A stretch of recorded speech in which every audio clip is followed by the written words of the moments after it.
Hello YouTube. I'm going to be showing you today about gathering the Lactuca Virosa seed. I had cut several tops off after they had come up quite a bit. I had topped the plants, and some of the blooms were open, fully bloomed. Some had already set seed, and then some had not yet fully opened. And you can even see right here, these had not fully opened, and they still haven't. But most of the seed, once I brought them inside, I put them in a box to help with the drying process of the leaves that are left on here and the branch itself, the top itself. And let these little bloom heads open inside so that I could collect the seed because they're so easily dispersed by the wind. And I wanted some seed. So I have gathered these, and I want to show you. Where's my envelope? I've gathered some for my sister, and I want to show you what the seed look like. They're just little tiny black seed, and on the end of each one is a little fluff. That's what carries it to disperse it everywhere. And I've gathered that for my sister. And so the rest of these, I have let them finish drying, and they've been sitting in here for about a month.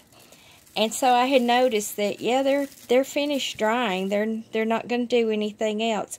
So I took the box that I had set these in, and I had dropped it down in this bag and pulled the branches out and gathered the bag closely around it. Now, normally when I'm gathering seed, or any kind of plant material, my preferred method is a brown paper bag, because that starts the drying process. The paper absorbs the moisture, and it's easier for seed collection too, because then you can just pour it out of the top like that. Plastic tends to hold moisture, and it has this kind of static cling around the inside where it makes gathering your seed very difficult. So in this case, it worked to my advantage, that static cling, because it kept all these seed inside this bag. Otherwise, there would have been fluffies everywhere. And so now I can easily, and what I'm going to end up doing is pulling the bag closed at the top and just beating this bag, getting all the seed out that I can. There's quite a bit in there. I mean, you can see there's already quite a bit in there. And and then I'm going to put them in a brown paper bag then now to keep them down where I can access them easy, because trying to get through these branches is a little difficult. But I wanted to tell you that last year I actually did not grow any plants myself. Where I found the plants, I simply chopped them where I found them and brought them back to the house to strip the leaves off of it. And you can go back and see those videos. I have learned so much since then.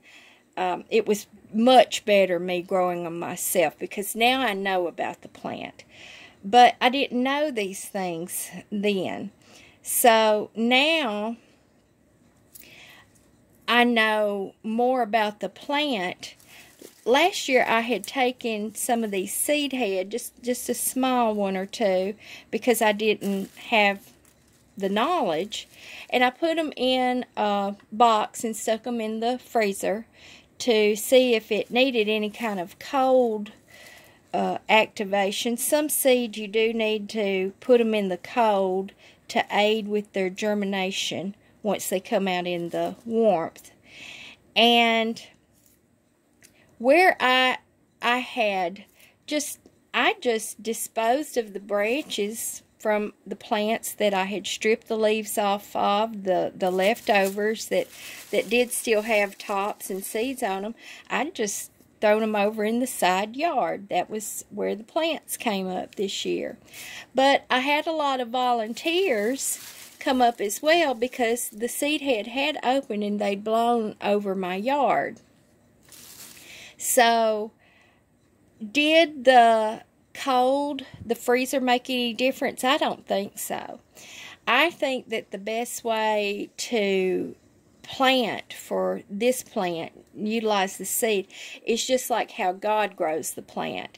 And that would be for the seed to be dispersed at the end of the plant's life. And as the wind would carry it, it would just drop it, places. It wouldn't till the soil, and it wouldn't get it ground down into the soil. But I do think you should grind it up, the soil up, so that the seed don't continue to blow away. You want to kind of anchor it, and then just to let it go itself. Now, I think certainly too, I know people can't grow a lot of this, but I had spoken before how one plant, one of those big plants, about that big, really yielded me my whole supply this year. All the rest of it had been just extra that I am going to share with my sister. And so I don't think that it would be impossible for someone that lived in an apartment or had a small patio or something like that to have a big pot that they could plant these seed in and try to cultivate it for themselves. I have seen a couple of videos where people have been able to cultivate these on their own in a pot so that they could have good starter plants, so that then they could transplant those plants out into their garden. And I would encourage that. And if I do have quite a few seed, if anybody would like some, and I would just be able to share what I can until it runs out. But you could put a notice in the body of this message, and then I'd tell you how to contact me. But I'm really looking forward to what's going to happen in the spring with this plant. I have worked really hard to get these plants established in my yard so I can learn how to cultivate them. There is absolutely no literature on cultivating them. Now, we can find all kinds of information about cultivating other herbal medicinals like purple coneflower or sage or basil. And I think that's primarily because those plants are easier to be controlled. They are aesthetically more pleasing to look at in a cultivated garden. That's the thing these days, is these cultivated, pristine gardens that come from the European formal gardens that were stylish and in fashion, and that has carried down to our American tradition now, and it is the standard. These mowed yards with these very pristine plants locked in. But neither of those two things serves us well at all. The grass, the large amount of lawn that we dedicate our expense of upkeep to, is really a waste. It is only an aesthetic value, and the chemicals that are used on those yards, and then of course you go into the mowing and upkeep and stuff. And then these pristine gardens, they serve no purpose. They're only for looks. And one of John Kohler's videos on growing your greens was how a homeowner that was in one of those subdivisions where they have very strict standards of what you can grow, how he transformed his yard, his garden, into an acceptable visual aesthetic, but he also grew his own medicinal herbs and edible plants. And that was very interesting to me. And, of course, John Kohler, growingyourgreens.com, is just, he's great. And he's much better at videos than I am. But I wanted to just show you how these seeds look. And even if you see a plant that's all withered and brown and it's all, looks like it's completely gone, check it out anyway. Because even if you get one little bloom, let's pinch this off. One little bloom right there has, well, let's just pull them out, help them come on out. It has all these little seed in it.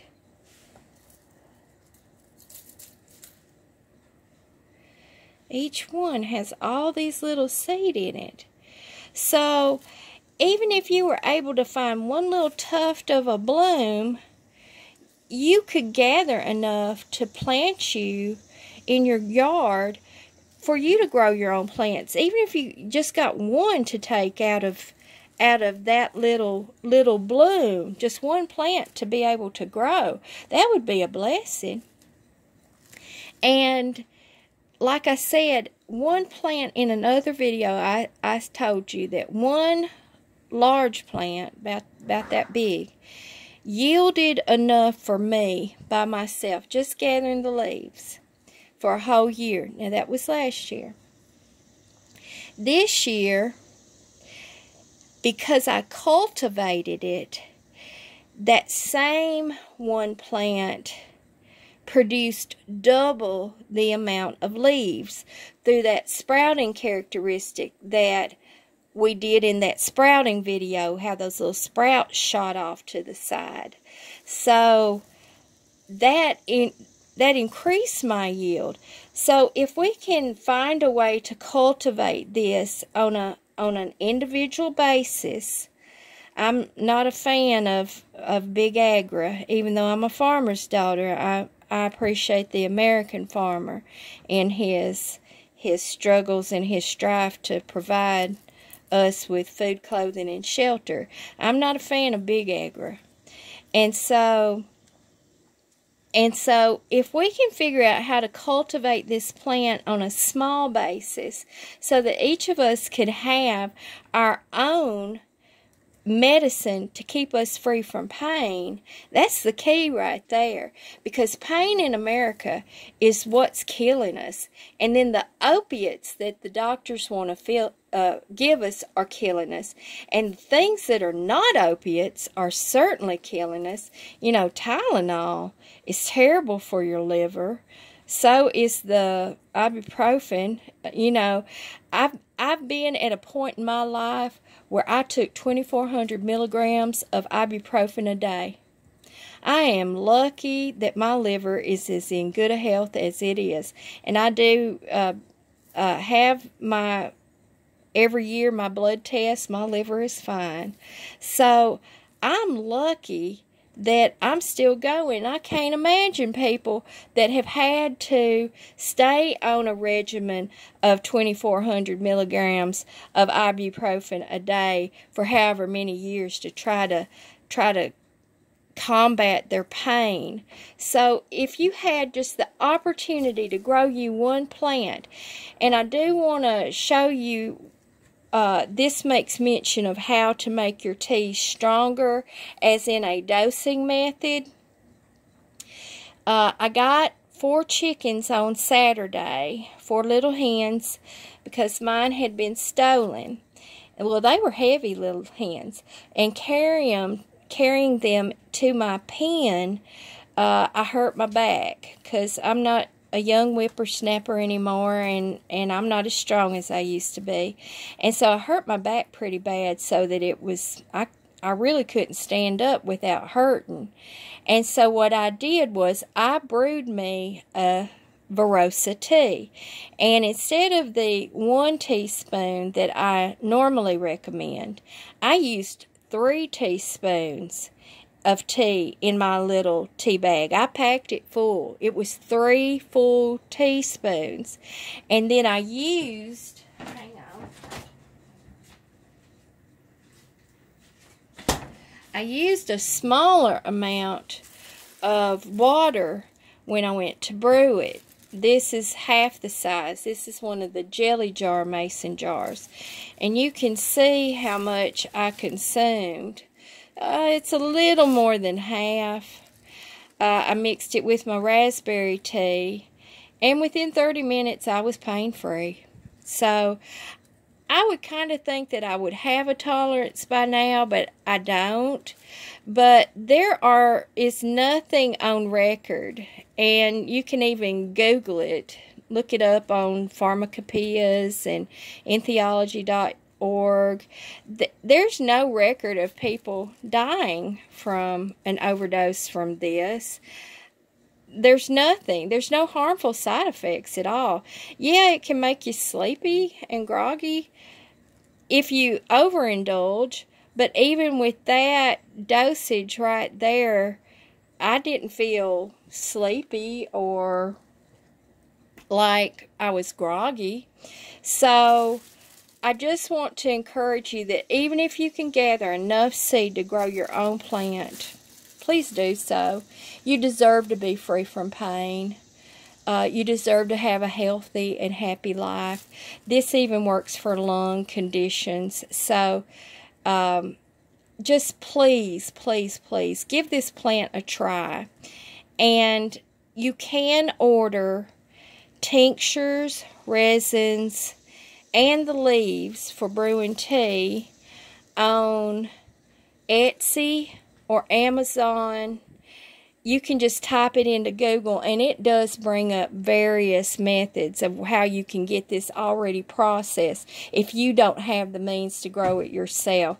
But please give this plant a try to keep yourself pain-free and be able to live a better quality of life. And thank you, and I'll talk to you later, YouTube.